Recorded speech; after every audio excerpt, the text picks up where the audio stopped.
வணக்கம், நீங்க பார்த்துட்டு இருக்க டெக் ஆப்ஸ் தமிழ் சேனல். இன்னைக்கான வீடியோவில் நம்ம பார்க்க போகிறது ஒரு வழியா ஐஃபோன் 17ஓட ஃபுல் ரிவ்யூ நம்ம சேனலில் கொண்டு வந்துட்டோம். எஸ், எல்லாமே இந்த ஃபோன் வந்து செம்மையா இருக்கு, பெஸ்ட்டுங்க, best value for money. Also செம்மையா சேல்ஸும் ஆயிட்டு இருக்கு. பட் இந்த ஃபோனை நான் யூஸ் பண்ண வரைக்கும் ஒரு 8 மாசம் யூஸ் பண்ணியிருக்கேன். நிறைய பேர் சொல்லாத ஒரு சில டிராபேக்ஸும் இருக்கு. அது என்னங்கிறதையும் இந்த வீடியோவில் நான் சொல்றேன். கம்ப்ளீட்டா இந்த ஃபோனை பத்தி நீங்க தெரிஞ்சுக்கலாம். அண்ட் இப்போ வாங்க வீடியோக்குள்ள போயிடலாம். அதுக்கு முன்னாடி நம்ம சேனலுக்கு சப்ஸ்கிரைப் பண்ணிருங்க. ஓகே கைஸ், இப்போ ஃபர்ஸ்ட் ஆஃப் ஆல் இந்த ஃபோனோட design and build quality. Design அப்படின்னு பார்க்கும்போது ஒன்றும் புதுசாக இங்கே ஆப்பிள் கொடுக்கல. ஐஃபோன் 16ஓட அதே டிசைன் தான்.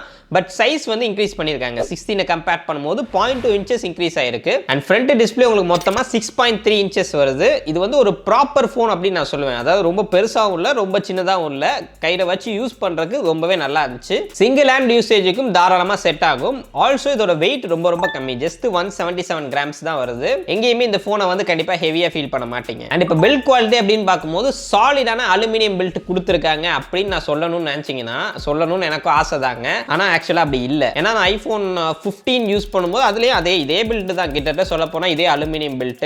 அண்ட் ஐஃபோன் 16 வந்து நான் 16 ப்ரோ யூஸ் பண்ணனால அதில் டைட்டானியம் அந்த மாதிரி விஷயங்கள் வந்துச்சு. பட் ஸ்டில் கம்பேரிங் ஐஃபோன் 14, 15 விடையுமே இதில் வந்து குவாலிட்டி காம்ப்ரமைஸ் இருக்கு. ஏன் சொல்றேன்னு பார்த்தீங்கன்னா, நான் நிறைய இந்த ஃபோனை கீழே போட்டிருக்கேன். ஈஸியாக பார்த்தீங்கன்னா பெண்ட் ஆயிருது. இந்த அலுமினியம் வந்து ரொம்ப சாஃப்டாக இருக்கிற மாதிரி எனக்கு ஃபீல் ஆச்சு. ஆல்சோ ஆல்ரெடி நம்ம ஒரு ஷார்ட்ஸில் டீட்டெயிலாக கவர் பண்ணியிருந்தோம். இந்த மேக்ஸேஃப் ரிங்கை சுற்றி பார்த்தீங்கன்னா பெயிண்ட் சிப்பிங் இஷ்யூவும் இருக்கு. ஏன்னா இதுக்கு முன்னாடி ஐஃபோன் 15ல மேக்ஸேஃப் ஆக்சசரிஸ் நிறைய யூஸ் பண்ணுவேன். அதில் கூட பார்த்தீங்கன்னா இந்த மாதிரி பெயிண்ட் சிப்பிங் இல்லை. இதில் நான் மேக்ஸேஃபே பெருசாக யூஸ் பண்ணல, 1-2 நாள் தான் போட்டிருப்பேன். பட் அதுக்கே பார்த்தீங்கன்னா பெயிண்ட் போகிற அளவுக்கு ஆயிடுச்சு. ஸோ இது வந்து ஒரு பெரிய நெகட்டிவாவோ இல்லை பெரிய பிரச்சனையாவோ நான் சொல்லலை. பட் ஸ்டில் கண்டிப்பாக குவாலிட்டி காம்ப்ரமைஸ் இருக்கு. அண்ட் இப்போ நெக்ஸ்ட் கமிங் டு டிஸ்பிளே, 6.3 இன்ச்சில் ஒரு OLED டிஸ்பிளே கொடுத்துருக்காங்க. ப்ரோமோஷனோட 120 Hz ஒரு வழியாக வந்துருச்சு வித் ஆல்வேஸ் ஆன் ஃபங்க்ஷனோட. ஸோ இந்த டிஸ்பிளே பற்றி சிம்பிளாக சொல்லணும்னா இந்த வருஷம் காம்ப்ரமைஸே இல்லைங்க. ஐஃபோன் 17 ப்ரோவில் யூஸ் பண்ணியிருக்கிற அதே டிஸ்பிளே தான் உங்களுக்கு இதில் யூஸ் பண்ணியிருக்காங்க. ரொம்பவே தின்னான bezels and dynamic island super ரெஸ்பான்சிவா இருந்துச்சு 120 Hzனால. அண்ட் இந்த டிஸ்பிளேயோட கலர் அக்யூரசி பற்றி நான் சொல்லவே தேவையில்லைங்க, உங்களுக்கே தெரியும். கலர் செம்ம அக்யூரேட்டாக இருந்துச்சு. ஆல்சோ 16 ப்ரோ கம்பேர் பண்ணும்போது இதில் 1000 nits எக்ஸ்ட்ரா பிரைட்னஸ் கொடுத்துருக்காங்க, பீக் பிரைட்னஸ். பட் இந்த பீக் பிரைட்னஸ் அப்படிங்கிறது வந்து நீங்கள் அவுட்டோரில் போய் வெயிலில் யூஸ் பண்ணும்போது மட்டும்தான் உங்களுக்கு எனேபிள் ஆகும். அண்ட் நான் அவுட்டோரில் ட்ரை பண்ண வரைக்கும் நல்ல பிரைட்டாக இருக்குது. எங்கேயுமே விசிபிலிட்டி கம்மியாக இருக்கிற மாதிரி நீங்கள் ஃபீல் பண்ண மாட்டீங்க. சிம்பிளாக சொல்லணும்னா ஒரு சூப்பரான டிஸ்பிளேங்க. நீங்கள் படம்லாம் பார்க்குறீங்கன்னா வேற லெவலில் இருக்கும். அண்ட் ஆல்சோ இந்த டிஸ்பிளேல ஆப்பிள் 7 லேயர் ஆன்டி ரிஃப்ளெக்டிவ் கோட்டிங்கும் கொடுத்துருக்காங்க. பட் இந்த கோட்டிங் வந்து சாம்சங் அளவுக்குலாம் இல்லை. ஏன்னா சாம்சங்கில் உங்களுக்கு இன்னுமே டிஃபரன்ஸ் பயங்கரமாக இருக்கும். பட் ஆப்பிள் கொடுத்த கோட்டிங் வந்து ஓகே அப்படின்னு தான் நான் சொல்லுவேன். டிஃபரன்ஸ் கண்டிப்பாக இருக்குது, பட் ஆனால் அது ரொம்ப இல்லை. ஆல்சோ நீங்கள் நார்மலான டெம்பர் கிளாஸ் போடுறீங்கன்னு வைங்களேன், இந்த ஆன்டி ரிஃப்ளெக்டிவ் கோட்டிங் அப்படியே பிளாக் ஆயிரும். அதுக்காக தான் நீங்கள் நம்மளோட ஓன் பிராண்டான Case Labs anti reflective temper glass use பண்ணணும். பிகாஸ் இந்த டெம்பர் கிளாஸில் உங்களுக்கு நிறைய ஃபீச்சர்ஸ் இருக்கு. அதில் முக்கியமானது ஆன்டி ரிஃப்ளெக்டிவ் கோட்டிங் உங்களுக்கு டெம்பர் கிளாஸ்லேயே வருது. ஐஃபோன் 17 சீரிஸ் வச்சிருக்கீங்கன்னா இது பர்ஃபெக்ட் ஃபிட்டாக இருக்கும். கண்டிப்பாக ட்ரை பண்ணி பாருங்க. அமேசான் அண்ட் எங்களோட அஃபிஷியல் வெப்சைட்டில் அவைலபிளாக இருக்கு. இப்போ ஆஃபரும் போயிட்டு இருக்கு. டெக் ஆப்ஸ் அப்படிங்கிற கூப்பன் யூஸ் பண்ணீங்கன்னா இன்னுமே அடிஷனல் டிஸ்கவுண்ட் உங்களுக்கு கிடைக்கும். அண்ட் ஓகே, இப்போ டிஸ்பிளே பற்றி பேசியாச்சு. நெக்ஸ்ட் மல்டிமீடியாவுக்கு ரொம்ப முக்கியமான விஷயம் ஸ்பீக்கர்ஸ். இதில் வந்து ஸ்டீரியோ ஸ்பீக்கர்ஸ் கொடுத்துருக்காங்க. சீரியஸ்லி ஆப்பிள் ரொம்ப நல்ல ஜாப் பண்ணியிருக்காங்க. ஏன்னா இதோட ஸ்பீக்கர் குவாலிட்டி தெரிக்க விடுதுங்க. ஒரு சின்ன சாம்பிள் நீங்களே கேட்டு பாருங்க.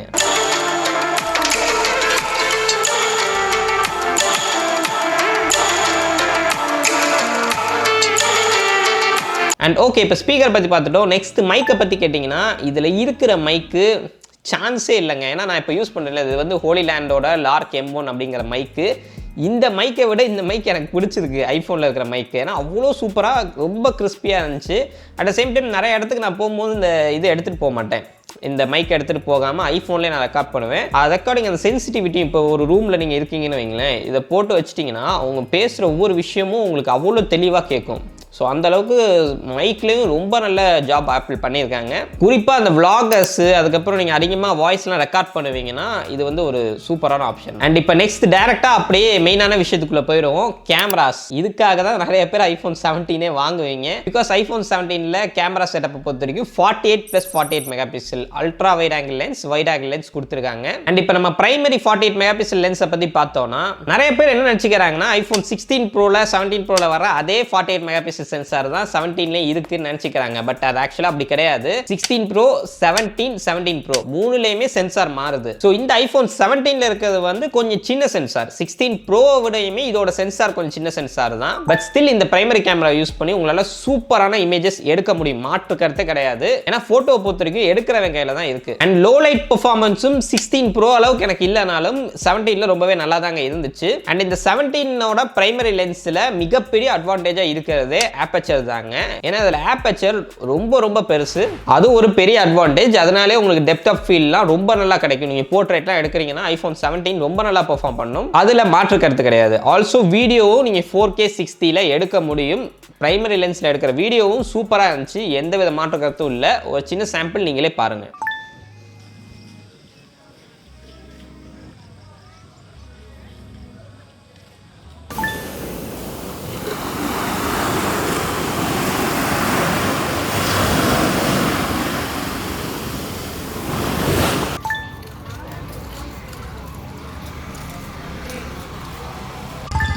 ஐஃபோன் 17ஓட கேமரா சாம்பிள் தான் இப்போ பார்த்துட்ருக்கோம். செல்ஃபி கேமராவில் வந்து நான் இப்போ வீடியோ எடுத்துகிட்ருக்கேன். ஸோ எந்தளவுக்கு கிளாரிட்டி இருக்குன்னு இப்போ நம்ம செக் பண்ணிகிட்ருக்கோம். நீங்களே பார்த்து சொல்லுங்கள், கமெண்ட் பண்ணுங்கள் மறக்காமல். அண்ட் இப்போ next ultra wide angle lens 48 megapixel கொடுத்துருக்காங்க. இந்த லென்ஸ் பார்த்தீங்கன்னா உங்களுக்கு ஐஃபோன் 16 Pro அண்ட் 17 Proல இருக்கிற அதே சென்சார் தான், எந்தவித மாற்றமும் கிடையாது. அதனால அந்த சேம் லெவல் ஆஃப் குவாலிட்டி உங்களுக்கு கிடைக்கும். அண்ட் அல்ட்ரா வைட் ஆங்கிள் லென்ஸை பற்றி சொல்லணும்னா சூப்பராக இருக்குதுங்க. வீடியோ நீங்கள் எடுக்கிறீங்கன்னா வேற லெவலில் இருக்கு. Also low light performance seriously ரொம்ப நல்லா இம்ப்ரூவ் பண்ணியிருக்காங்க. இது நம்ம போன வருஷம் ஐஃபோன் 16 Proட ரிவ்யூலேயே சொல்லியிருந்தோம். ஆல்சோ இதில் முக்கியமான ஒரு விஷயம் பார்த்தீங்கன்னா மேக்ரோ மோட் கொடுத்துருக்காங்க. நான் வந்து ஒரு பெரிய ஃபேன் கிடையாது. அதாவது அல்ட்ரா வைட்ல மேக்ரோ கொடுத்தா என்ன பிரச்சனை வரும்னா நீங்க ரொம்ப கிட்ட போய் போட்டோ எடுக்கிற மாதிரி இருக்கும். பட் ஸ்டில் எடுக்கிற போட்டோ நல்ல டீடைல்டா இருக்கு, சூப்பரா இருந்துச்சு, அதுல மாற்று கருத்து இல்லை. அண்ட் இது வந்து அல்ட்ரா வைட பத்தி. அண்ட் நெக்ஸ்ட் மெயினான அப்டேட் ஆப்பிள் பண்ணியிருக்கிறது ஃப்ரண்ட் ஃபேசிங் கேமராங்க. ஏன்னா ஃப்ரண்ட் கேமரா இந்த வருஷம் பெரிய அப்கிரேடு. ஆப்பிள் ஒஸ்ட்ல இருந்து பெஸ்ட்டுக்கு போயிருக்காங்க. பிகாஸ் 16 Pro ரிவ்யூலே நான் சொல்லியிருந்தேன் 12 மெகாபிக்சல் ஃப்ரண்ட் ஃபேசிங் நல்லாவே இல்லை, கேவலமா இருக்குன்னு. பட் ஆப்பிள் அதை எல்லாத்தையும் சேர்த்து வச்சு நான் ஃபியூச்சர் ப்ரூஃபா கொடுக்குறேன்னு இந்த 18 மெகாபிக்சல் சென்டர் ஸ்டேஜ் கேமரா கொடுத்துருக்காங்க. இது ரொம்ப நல்லா இருக்குதுங்க, நல்ல டீடைல் இருக்கு, லோ லைட் பெர்ஃபார்மன்ஸ் அட்டகாசமா இருக்கு. ஆல்சோ இதுல கொடுத்திருக்கிற ஒரு சில ஃபீச்சர், அந்த சென்டர் ஸ்டேஜ் ஃபீச்சர்லாம் எனக்கு ரொம்ப யூஸ்ஃபுல்லா இருந்துச்சு. குரூப் போட்டோ எடுக்கிறோம்னா நம்ம வந்து ஆட்டோமேட்டிக்கா அது அட்ஜஸ்ட் ஆயிருது, அது கேட்ட மாதிரி அந்த சென்சாரே சொல்றேன். அண்ட் மற்றபடி நெகட்டிவே இல்லையா ப்ரோ கேமரால அப்படின்னு கேட்டீங்கன்னா அப்படி கிடையாது. மெயினான நெகட்டிவ் நான் இதுல சொல்றது டெடிகேட்டட் டெலிஃபோட்டோ லென்ஸ் இல்ல. ஏன்னா S26 மாதிரியான காம்படிட்டர்ல டெலிஃபோட்டோ லென்ஸ் இருக்கு. இதுல வந்து உங்களுக்கு 2x தான் சொல்றாங்க, ஆப்பிள் 2x போர்ட்ரேட் சொல்றாங்க. பட் அந்த 2xமே பாத்தீங்கன்னா உங்களுக்கு வந்து கிராப் தான், அதாவது அந்த 48 மெகாபிக்சல் 12 மெகாபிக்சல் மாதிரி தான் உங்களுக்கு கிடைக்குது. பட் ஸ்டில் அந்த குவாலிட்டி கம்ப்ளீட்லி யூசபிள். ஆல்சோ இன்னொரு நெகட்டிவ் சொல்லணும்னா இதுல லாக் மாதிரியான விஷயங்கள் இல்ல. ஈவன் தோ இதோட hardware similar to iPhone 17 Pro இருந்தாலுமே லாக் ஃபங்க்ஷன் இல்லாதனால உங்களால வந்து ஒரு ப்ரொஃபஷனலான ஒர்க் பண்ண போறீங்க அப்படின்னா கண்டிப்பா லாக்ல எடுத்தீங்கன்னா தான் உங்களுக்கு அந்த ஒரு நேச்சுரலான விஷுவல் உங்களுக்கு கிடைக்கும். பிகாஸ் இதுல எடுக்கும்போது உங்களுக்கு ஆர்டிஃபிஷியல் ஷார்ட் பண்ணி அந்த மாதிரியான விஷயங்கள் இருக்கும். அண்ட் ஸ்டில் இது பட்ஜெட் மாடலுங்கிறதுனால நம்ம அதை எதிர்பார்க்க முடியாது. பட் கொடுத்துருந்தாங்கன்னா இன்னும் சூப்பரா இருந்திருக்கும். பிகாஸ் ஹார்ட்வேர் வந்து கேப்பபிள். ஸோ அவ்வளோதாங்க கேமராவை பொறுத்த வரைக்கும். இப்போ நெக்ஸ்ட் இந்த ஃபோனோட பெர்ஃபார்மன்ஸ் அப்படின்னு நம்ம பார்த்தோம்னா A19 சிப்செட் கொடுத்துருக்காங்க. இது 3 நானோமீட்டர் ப்ராசஸர். இந்த ப்ராசஸ் சொல்ல போனால் A18 Pro ஐஃபோன் 16 Proல இருக்குது இல்லையா, அதே சிப்செட் தான். உங்களுக்கு கிளாக் ஸ்பீட் மட்டும் கொஞ்சம் இன்க்ரீஸ் பண்ணியிருக்காங்க, வேற எந்த டிஃபரன்ஸும் இல்லை. ஸோ பெர்ஃபார்மன்ஸை பொறுத்த வரைக்கும் எந்த குறையும் என்னால் சொல்ல முடியலை. ஏன்னா இப்போ ரீசெண்டாக வர ஃபோன்ஸில் வந்து எனக்கு இப்போ 16 Proக்கு இதுக்கும் டிஃபரன்ஸே தெரியல. யூஸ் பண்ணும்போது எல்லாம் ஒரே மாதிரி தான் இருக்கு. ஈவன் 17 Proல வந்து உங்களுக்கு GPU கோர்லாம் அதிகமாக இருந்தாலும் அதுவும் யூஸ் பண்ணும்போது ஒரே மாதிரி தாங்க இருக்கு. மேபி பெஞ்ச் மார்க் பண்ணும்போதோ இல்லை ரொம்ப அதிகமாக புஷ் பண்ணும்போது உங்களுக்கு டிஃபரன்ஸ் தெரியுமே தவிர இந்த பெர்ஃபார்மன்ஸ் தாராளமாக போதும். ஃபியூச்சர் ப்ரூஃபும் கூட. இன்னொரு 5 வருஷம் கழிச்சு கூட இந்த ஃபோன் கண்டிப்பாக லேக் ஆகாது, I can guarantee you. But எனக்கு சர்ப்ரைஸான விஷயம் என்னன்னு பார்த்தீங்கன்னா இதுல வந்து ஒரு கோர் GPU கம்மி ஐஃபோன் 16 Pro கம்பேர் பண்ணும்போது. பட் ஸ்டில் வந்து இது 16 Proவோட GPUல பெட்டரா பெர்ஃபார்ம் பண்ணுது. கேமிங் நான் விளையாண்ட வரைக்குமே சரி, இல்லாட்டி பெஞ்ச் மார்க் பண்ண வரைக்குமே சரி, பெட்டரான பெர்ஃபார்மன்ஸ் கொடுக்குது. அது எப்படின்னு எனக்கும் தெரியல. ஸ்பெக் லெவலில் ஆப்பிள் இம்ப்ரூவ் பண்ணியிருந்தாலும் அந்த ஒரு கோருக்கு ஈக்குவலான அளவுக்கு இம்ப்ரூவ் ஆயிருக்கு பாருங்களேன். அண்ட் ஆல்சோ பெர்ஃபார்மன்ஸை பற்றி சொல்லணும்னா 120Hz இருக்கிறதுனால இது யூஸ் பண்ணும்போது ஒரு சூப்பரான ஃபீல் இருந்துச்சு. 17 Pro யூஸ் பண்ற மாதிரி தான் இருக்கு. ஸோ அங்கெல்லாம் எங்கேயுமே நீங்க வந்து ஃபீல் பண்ண மாட்டீங்க. நான் finally coming to battery life. இதுல வந்து உங்களுக்கு 3692 mAh பேட்டரி கொடுத்துருக்காங்க. பேட்டரி சொல்லும் போது ஆன் த ஸ்பெக் கம்மியா இருந்தாலும் ரொம்ப நல்ல பேட்டரி லைஃப் கிடைச்சதுங்க இந்த போன்ல. நீங்க comparing S26 and Pixel compare பண்ணும்போது இதுல கண்டிப்பா பேட்டரி லைஃப் ரொம்பவே பெட்டரா இருக்கும். ஒரு நாள் உங்களுக்கு ஈஸியா வந்துடும். ஆவரேஜ் யூஸரா இருந்தீங்கன்னா கொஞ்சம் புஷ் பண்ணுறீங்க அப்படின்னா நடுவில் ஒரு தடவை சார்ஜ் பண்ணுற மாதிரி இருக்கும். அண்ட் ஆப்பிள் இந்த வருஷம் வந்து ஃபாஸ்ட் சார்ஜிங் இம்ப்ரூவ் பண்ணியிருக்காங்க. 40 வாட் வயர் சார்ஜிங் கொடுத்துருக்காங்க. பட் பிரச்சனை என்னன்னா ஃபாஸ்ட் சார்ஜிங் சப்போர்ட் கொடுத்துட்டு சார்ஜர் ஆப்பிள் இந்தியாவில் ரிலீஸே பண்ணலை. ஏன்னா யூஎஸ்ல மட்டும்தான் அந்த அஃபிஷியல் சார்ஜர் இருக்கு. அதில் சார்ஜ் பண்ணாதான் உங்களால் 0 to 50% ஆப்பிள் சொல்கிற 20 மினிட்ஸில் சார்ஜ் பண்ண முடியும். நீங்கள் தேர்ட் பார்ட்டியில் 100 வாட் போனால் கூட இந்த ஃபோனில் வந்து அவ்வளோ ஸ்பீடாக சார்ஜ் ஏறாது. இதை வந்து நாங்கள் ஆல்ரெடி டெஸ்ட் பண்ணி ஒரு டெடிகேட்டட் வீடியோ போஸ்ட் பண்ணியிருக்கோம். அதை மறக்காம செக் பண்ணி பாருங்க. அண்ட் ஆல்சோ நீங்கள் மேக் சார்ஜர் யூஸ் பண்ணும்போது அந்த ஸ்பீடை அச்சீவ் பண்ணலாம். அண்ட் மேக் சேஃப்ல 30 வாட் ஃபாஸ்ட் சார்ஜ் ஆகும். அண்ட் அது வந்து 0 to 50% 30 மினிட்ஸ் சொல்றாங்க. அதுவுமே சேம் தான். நீங்கள் கரெக்டான அடாப்டர் யூஸ் பண்ணாதான் அந்த ரிசல்ட்ஸ் கிடைக்கும். 40 வாட்டுக்கு மேலே இருக்கிற அடாப்டர் தான் நீங்கள் யூஸ் பண்ணுற மாதிரி இருக்கும். ஆப்பிள் ஈவன் நீங்கள் 40 வாட் அப்படின்னு சொல்லியிருந்தாலும் வயர் சார்ஜிங்கில் நீங்கள் அடாப்டர் ஒரு 60 வாட் யூஸ் பண்ணாதான் உங்களால் அந்த ஸ்பீட்ஸ் வந்து அச்சீவ் பண்ண முடியும். ஆல்சோ இந்த ஃபோனுக்கு ஒரு ஸ்பெஷல் மென்ஷனும் இருக்கு.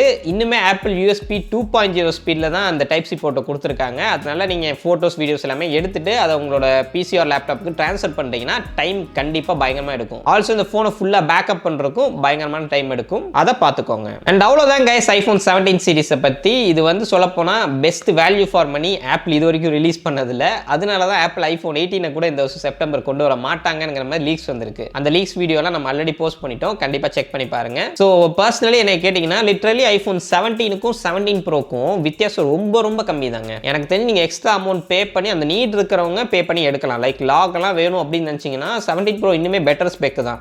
பட் அந்த டிஃபரன்ஸ் அப்படிங்கிறது நீங்கள் கொடுக்குற அமௌண்ட்டுக்கு ஒரு ஆவரேஜ் யூஸராக பார்க்கும்போது 17 ப்ரோ வேஸ்ட்டு. நீங்கள் 17 எடுத்துகிட்டு போயிடலாம். ஆல்சோ பிக் பில்லியனில் இது வந்து ஒரு 60,000 வரும் அப்படிங்கிற என்னோட எக்ஸ்பெக்டேஷன். இன்னுமே பிக் பில்லியனில் ஒவ்வொரு ஐஃபோன் எவ்வளோ வருங்கிறதுக்கு டீட்டெயில் வீடியோ நான் ஃபியூச்சரில் கொண்டு வரேன். பட் இப்போதைக்கு குவிக்காக இதில் இருக்கக்கூடிய லிமிடேஷன் மட்டும் நான் சொல்லிடுறேன். அதை மட்டும் பார்த்துட்டு உங்களுக்கு ஓகேனா இந்த ஃபோனை தாராளமாக நீங்கள் வாங்கலாம். நான் ஆல்ரெடி சொன்ன மாதிரி USB 2.0 ஸ்பீடில் தான் இருக்குது. ஃபைல் ட்ரான்ஸ்ஃபர்லாம் கொஞ்சம் டைம் எடுக்கும். ரெண்டாவது டெலிஃபோட்டோ லென்ஸ் கிடையாது. மூணாவது லாக் வீடியோவும் கிடையாது. இதை தாண்டி எனக்கு மைனஸ்ன்னு சொல்றதுக்கு இந்த ஃபோனில் எதுவுமே இல்லைங்க. அண்ட் அவ்வளோதான் கைஸ். இந்த வீடியோ பிடிச்சிருந்துச்சுன்னா லைக் பண்ணிக்கோங்க. ஆல்சோ நம்ம சேனல் சப்ஸ்கிரைப் பண்ணிக்கோங்க. மீண்டும் சந்திக்கிறேன். நன்றி, வணக்கம்.